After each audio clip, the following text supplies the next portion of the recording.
Peon, answer এদেরকে manage করে তারা যে আবেদনকারীরা যখন টাকা জমা দিতে যায় বা পাসপোর্ট আবেদনটা জমা দিতে যায়, তখন এই সুযোগে তারা চুপ করে কি মোবাইল দিয়ে তথ্যটা ছবি ফটোকপি করে তোলে। যখন ছবিটা তখন দেখা গেল তার ছবি গেছে, একদম 100% বিশ্বাসবল, ঠিক আছে আমরা আর যাবো না, একটা কাজ করেন আপনারা কিছু টাকা পাঠিয়ে দেন।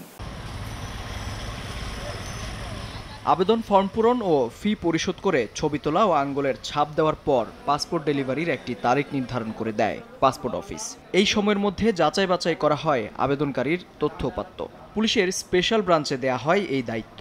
বর্তমান ও স্থায়ী ঠিকানার তথ্য যাচাইয়ের পর সেই এসবি রিপোর্ট পাঠানো হয় পাসপোর্ট অধিদপ্তরে। এই এসবি রিপোর্টকে কেন্দ্র করেও শুরু হয়েছে প্রতারণা।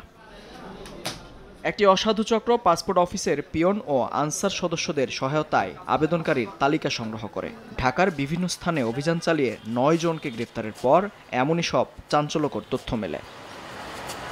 সোমবার ডিবি কার্যালয়ে সংবাদ সম্মেলনে গোয়েন্দা প্রধান জানান, এই চক্রের মূল হোতা বেলালের নির্দেশনায় বাকি সদস্যরা কয়েক ধাপে পাসপোর্ট আবেদনকারীদের তথ্য সংগ্রহ করত।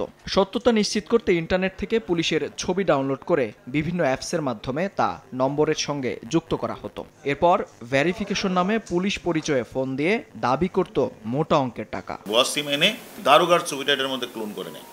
অর্থাৎ সে যখন রিং দেয় আবেদনকারীকে যে আপনি কি আজকে পাসপোর্ট নেওয়ার জন্য আবেদন করেছেন, আপনার নাম কি মুখ, তার যখন ছবিটা তখন দেখা গেল তার ছবি গেছে, একদম 100% বিশ্বাসবল, ঠিক আছে আমরা আর যাবো না, একটা কাজ করেন আপনারা কিছু টাকা পাঠিয়ে দেন। ডিবি আরও জানায়, আবেদনকারীদের তথ্য চক্রের সদস্যদের দিত পাসপোর্ট অফিসের কয়েকজন পিয়ন ও আনসার সহ অসাধু কর্মকর্তারা।